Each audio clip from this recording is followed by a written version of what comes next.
U.S. Senator Bernie Sanders, the progressive populist who mounted a fierce challenge to front-runner Hillary Clinton in the 2016 White House campaign, said on Tuesday he would again seek the Democratic Party's presidential nomination in 2020. Sanders, 77, announced his candidacy in a lengthy early morning email to supporters, pledging to build a vast grassroots movement to confront the special interests that he said dominate government and politics. "Our campaign is about creating a government and economy that works for the many, not just the few," Sanders said in the email, asking for 1 million people to sign up to start the effort. The senator from Vermont launched his insurgent 2016 candidacy against Clinton as a long shot, but ended up capturing 23 state nominating contests and pushing the party to the left, generating tension between its establishment and liberal wings that has not entirely abated. This time around, Sanders has been among the leaders in opinion polls of prospective 2020 candidates, but he faces a field more heavily populated with other liberal progressives touting many of the same ideas he brought into the party mainstream.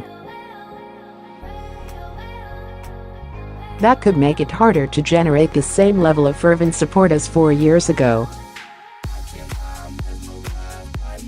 He also is likely to face questions about his age and relevance in a party that is increasingly advancing more diverse and fresh voices, including those of women and minorities, groups that Sanders struggled to win over in 2016.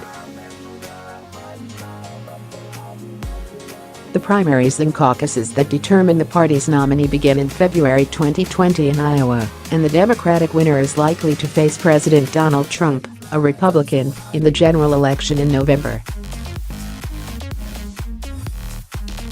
Sanders has been an unsparing critic of Trump, and in his email he called him the most dangerous president in modern American history. Among those already in the Democratic race are fellow Senators Cory Booker of New Jersey, Kamala Harris of California, Kirsten Gillibrand of New York, Amy Klobuchar of Minnesota, and Elizabeth Warren of Massachusetts. "Together, you and I in our 2016 campaign began the political revolution. Now, it is time to complete that revolution and implement the vision that we fought for," Sanders said in his email to supporters. Sanders, a political independent and democratic socialist who caucuses with Democrats in the Senate, said he would push in his campaign for many of the same issues that powered his 2016 bid and resonated with younger voters, including universal health care, raising the minimum wage, and free public college tuition. 3 years have come and gone. And, as a result of millions of Americans standing up and fighting back, all of these policies and more are now supported by a majority of Americans, he said. A former mayor of Burlington, Vermont, Sanders won a U.S. House of Representatives seat in 1990, making him the first independent elected to the House in 40 years. In 2006, he won a U.S. Senate seat, and in 2018 was voted in for a third 6-year term. His push against Clinton, a former First Lady, U.S. Senator and Secretary of State, was notable because few Democrats seemed inclined to challenge her claim on the nomination. Sanders' candidacy swiftly became a phenomenon as he spoke to swelling crowds and garnered passionate support on social media.